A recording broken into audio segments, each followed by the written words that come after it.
Assalamualaikum warahmatullahi wabarakatuh. Sebelumnya yang terhormat, tim pembahas dan juga penilai, perkenalkan kami dari kelompok 3B Indralaya akan mempresentasikan terkait pengaruh variasi perlakuan terhadap daun eukaliptus pelita untuk menghasilkan minyak atsiri menggunakan metode distilasi uap. Next. Adapun anggota kelompok kami yaitu yang pertama ada Rahmat Sirli dengan NIM 078, ada Hidayah Septianingsih dengan NIM 074, ada M. Haikal Oktaryadi Putra dengan NIM 018, ada Khairunisa dengan NIM 088, dan saya sendiri Sabila Ramacika dengan NIM 066. Next. Baiklah, adapun ini kerangka presentasi kami meliputi pendahuluan, kemudian pustaka metodologi, penelitian, hasil dan pembahasan, kesimpulan, dan juga saran. Next. Oke, yang pertama itu terkait latar belakang, terkait permasalahan, yaitu kami meninjau pada PT Tanjung Enim Lestari yang merupakan perusahaan yang bergerak di bidang pulp dan kertas yang menghasilkan limbah daun eukaliptus pelita yang berlimpah. Nah, daun eukaliptus pelita ini sendiri memiliki potensi dalam menghasilkan minyak atsiri yang berkualitas tinggi. Nah, minyak atsiri ini efektif untuk melawan bakteri dan juga virus, terutama untuk virus dalam pernapasan, seperti herpes simplex dan juga influenza. Nah, kemudian dari permasalahan tadi kami memberikan solusi yaitu di mana daun eukaliptus pelita ini yang mengandung banyak sekali bermanfaat bagi kehidupan manusia dapat digunakan sebagai bahan baku dalam pembuatan minyak atsiri dengan metode distilasi uap.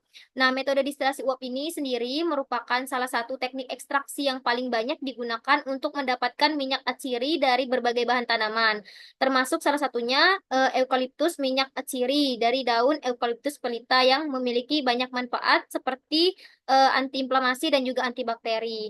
Nah, untuk distilasi uap ini sendiri merupakan salah satu teknik pemisahan zat cair dalam suatu sistem tertutup yang melibatkan pemanasan fluida hingga menghasilkan uap yang kemudian uap tersebut akan dikondensasikan kembali menjadi bentuk cairan. Next.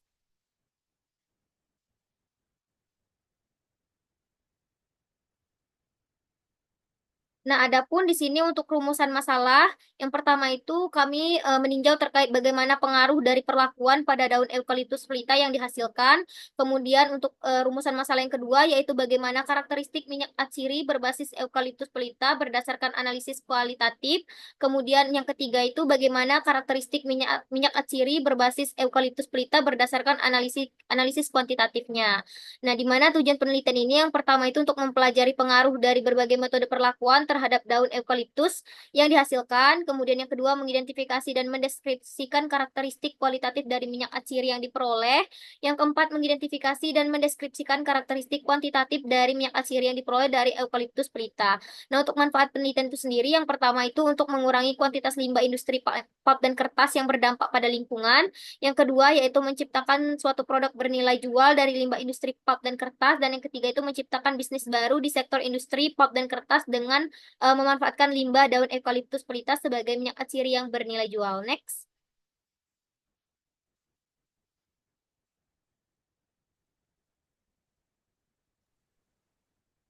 Oke, selanjutnya ya, di sini kami membahas tinjauan pustakanya mulai dari eukaliptus pelita sampai ke standar yang sesuai dengan SNI. Nah, yang pertama itu pada eukaliptus pelita yang dimana sering digunakan sebagai bahan baku dalam proses pembuatan pulp di industri di berbagai bidang, contohnya di pulp and paper.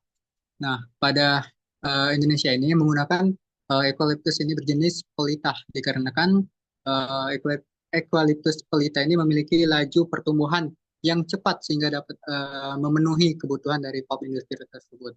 Nah, pada daun eukaliptus ini juga mengandung berbagai kandungan, terutama kandungan utamanya berupa glycol 1,8 CNO yang dimana memberikan aroma yang khas pada daun tersebut. Selain itu juga daun ini mengandung senyawa lain seperti terpenoid, flavonoid, tanin dan lain-lainnya.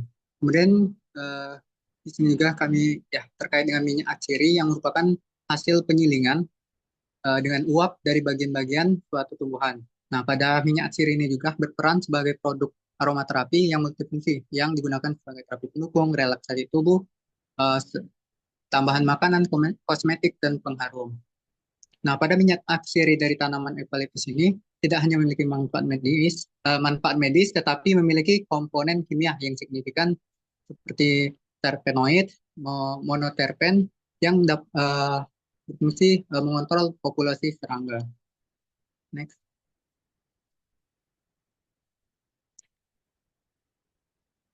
Nah, pada kandungan dan juga manfaat dari eukaliptus itu, yang pertama itu kandungan sineol atau eukaliptol, di mana ya merupakan komponen utama sebagai antiseptik, antimikroba, antivirus, dan lain-lainnya. Nah, kemudian monoterpenes dan juga oksigen monoterpenes. Nah, di mana pada senyawa seperti limon, pinen, linalol, dan lain-lain memiliki fungsi antiinflamasi, antimikroba juga yang membantu memperbaiki sistem pernapasan dan mendukung penyembuhan. Selanjutnya, ya, terpenes dan juga oksigen yang biasanya memiliki sifat antiinflamasi, inflamasi, dan antimikroba yang kuat. Nah, ini dapat memberikan efek relaksasi dan menjaga stabilitas minyak akhir tersebut. Nah, selanjutnya di sini kami membahas ekstraksi di mana pada minyak esensial yang diekstraksi menggunakan metode seperti ekstraksi pelarut dan juga distilasi uap sampai ke ekstraksi cairan superkritis. Nah, pada distilasi ini juga memisahkan komponen berdasarkan titik didih dengan komponen bertitik didih rendah menguap terlebih dulu dan dikondensasi kembali. Next.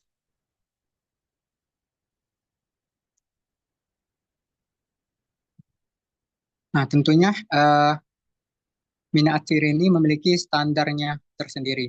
Nah, di mana di sini ya eh, terdapat standar SNI 063954/2006 yang mengatur kualitas minyak atsiri eukaliptus untuk memastikan minyak yang beredar di pasaran memenuhi standar mutu. Nah, seperti kandungan sineol dan juga parametrik lainnya. Nah, kandungan ini juga harus berada di kisaran 50-65% karena senyawa ini ya sangat berperan besar lah dalam manfaat terapeutik minyak atsiri eukaliptus. Nah, kemudian standar lainnya ya bisa dilihat di tabel dari sumber standarisasi Indonesia ini. Next.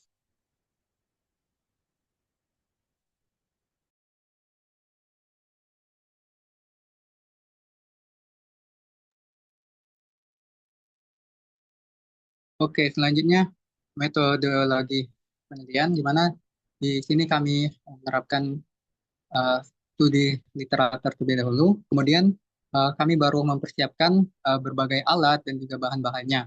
Nah, kemudian juga kami memvariasikan perlakuan dari daun ciri tadi dengan ya tiga metode yaitu metode A, B, dan C. Kemudian pada proses ekstraksi yang menggunakan distilasi uap ini kami ya atur dengan suhu 100 derajat Celcius dengan waktu distilasinya selama 5 jam dan perbandingan rasio massa pelarut dan daunnya adalah 10:1. Next. Kemudian kami di sini lakukan dua analisis, yaitu analisis kuantitatif dan juga analisis kualitatif. Nah, baru kami menyusun laporan akhir dari penelitian ini.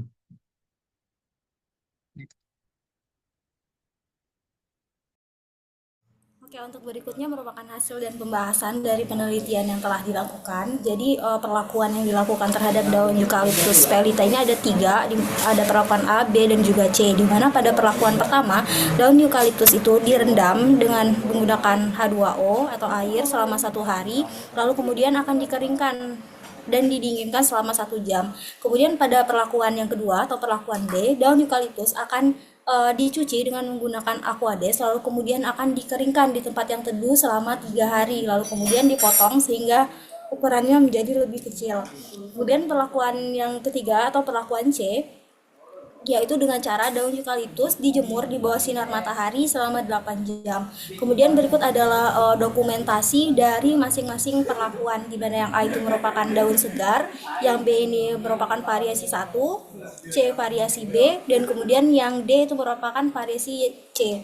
Untuk hasilnya itu dapat terlihat bahwa masing-masing perlakuan itu bakal memberikan hasil kadar air yang berbeda-beda. Next. Oke, jadi salah satu analisa yang dilakukan itu adalah analisa kualitatif. eh di mana warnanya itu pada daun sebelum perlakuan itu warnanya jernih, kemudian baunya bau khas kayu putih dengan tekstur yang licin. Sementara kalau untuk yang berdasarkan standar itu warnanya jernih kuning kehijauan serta memiliki bau khas kayu putih. Sementara hasil dari penelitian itu tiga perlakuan. Pada perlakuan A atau perlakuan pertama memiliki warna pucat, sementara pada perlakuan B warnanya kuning jernih dan juga pada perlakuan C itu warnanya kuning keruh. Sementara untuk karakter baunya pada perlakuan A itu memiliki bau yang sangat menyengat, pada perlakuan B menyengat, dan pada perlakuan C tidak terlalu menyengat. Untuk tekstur, semua perlakuan menghasilkan karakteristik licin yang sama. Next. Kemudian ini analisa kuantitatif dari persen minyak atsiri yang dihasilkan. Dapat dilihat pada gambar.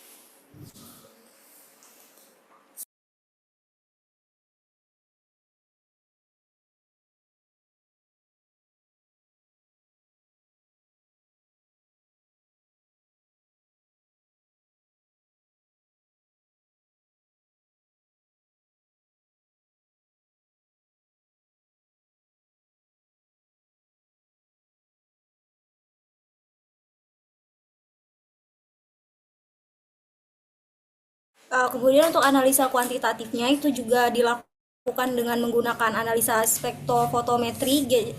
Terus berikut adalah hasil-hasilnya, di mana senyawa yang paling banyak itu ada apinen, sementara terdapat juga senyawa monoterpen yang teroksigenasi, seperti pada slide.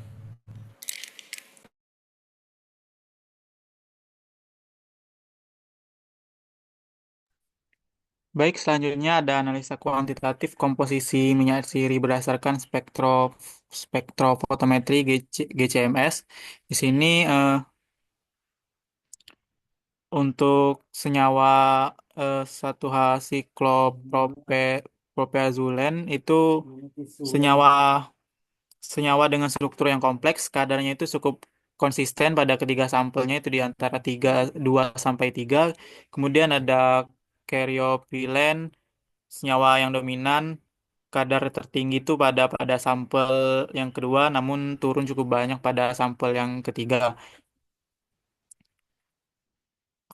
Kemudian perbedaan antara sampel ini tuh menunjukkan bahwa metode ekstraksi, kondisi lingkungan atau waktu panen itu mempengaruhi komposisi dari minyak atsiri. Kemudian kandungan senyawa yang minor yang kurang dari 1% itu cukup beragam dan menunjukkan keberagaman dari bahan bakunya. Kemudian untuk selanjutnya untuk sesquiterpen teroksigenasi itu glu, glu, globulol, spatulenol, dan pitol itu merupakan senyawa utama dari masing-masing kelompok. Kemudian untuk variasi antar sampelnya itu menunjukkan bahwa komposisi kimia minyak sirinya itu sangat dipengaruhi oleh perlakuan pasca panen, metode ekstraksi, ataupun jenis tumbuhan yang digunakan. Kemudian untuk senyawa minornya itu menunjukkan kompleksitas kimia yang sangat tinggi yang berperan dalam efek farmakologis maupun aroma yang khas pada minyak sirinya.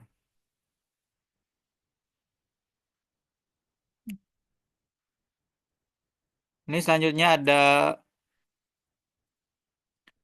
total komponen pada tiga perlakuan itu pada sampel 44 itu dominasi monoterpen teroksidasi dan relatif lebih murni daripada senyawa lain. Kemudian pada sampel sampel 80 itu lebih seimbang di antara senyawanya. Namun terdapat senyawa non-terpen. Pada sampel 99 komposisinya itu berubah cukup signifikan. Ester dan senyawa lainnya itu tinggi serta dominasi sesquiterpen dibandingkan monoterpen. Kemudian selanjutnya ada komposisi minyak siri, penyusun komponen minyak siri, dan perbandingan komponen utama minyak siri. Di mana jenis atau perlakuan itu sangat mempengaruhi dari kandungan kimia dari minyak siri. Di mana 118 sineol itu senyawa yang khas hanya dominan berada pada daun segar.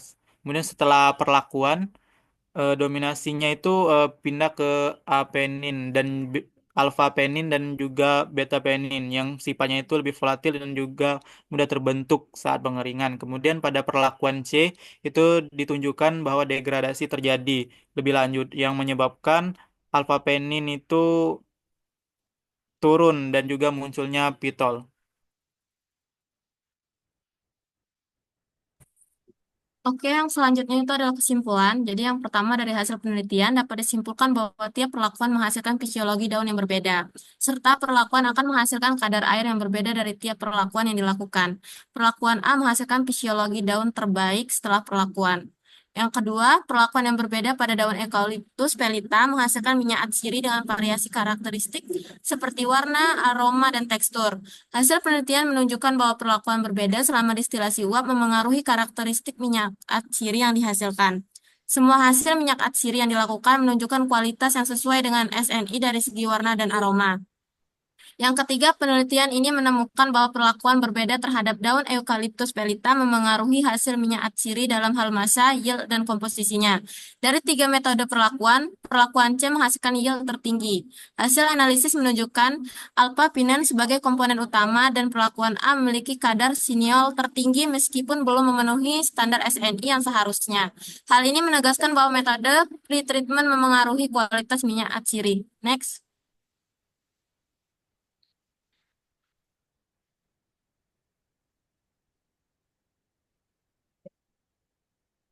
Oke, yang selanjutnya adalah saran.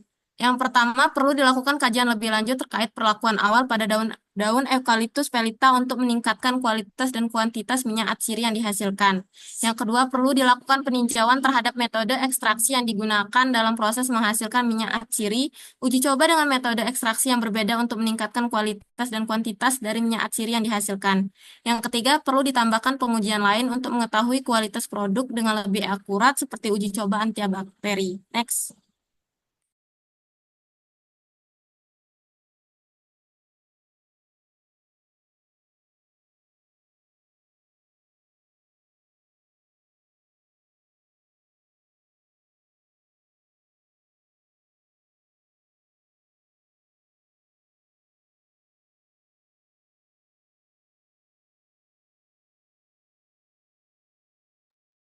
Oke, sekian untuk presentasi dari kami. Apabila dari tim pembahas ya ada yang ingin disampaikan atau ada yang ingin ditanyakan, kami persilakan.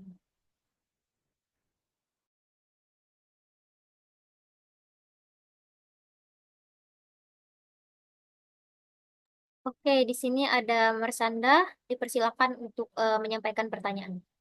Baik, saya dari tim pembahas mungkin izin bertanya nih mengenai laporan penelitian yang sudah disajikan oleh kelompok Indralaya ini, dimana mungkin selain distilasi uap, metode ekstraksi lain apa yang umum digunakan untuk memperoleh minyak atsiri, dan apa kelebihan serta kekurangan metode-metode tersebut dibandingkan dengan distilasi uap. Mungkin itu saja dari saya, sekian. Terima kasih. Oke, baik. Terima kasih untuk tim pembahas. Selanjutnya di sini ada M. Rangga Perdana. Mungkin boleh disampaikan untuk pertanyaannya. Oke, terima kasih Pak ada info materi penyaji. Di sini saya izin bertanya berdasarkan hasil yang telah dipaparkan oleh tim penyaji. Di sini saya ingin bagaimana implementasi hasil penelitian ini jika diintegrasikan dengan dekatan bioteknologi ataupun rekayasa metabolik untuk menekan produksi dari di Gineol itu sendiri dan apakah pendekatan tersebut lebih efektif dibandingkan manipulasi fisik seperti yang perlakuan daun gitu. Oke, mungkin itu aja dari saya ya. Terima kasih. Baik, terima kasih sebelumnya kepada tim pembahas. Kami izin diskusi sebentar untuk menjawab pertanyaan tadi.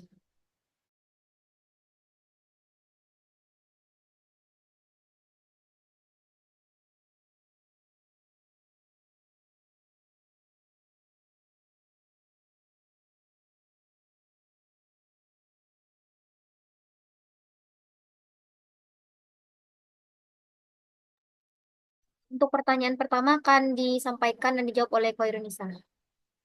Oke, di sini aku bantu jawab pertanyaan dari Mas Handa.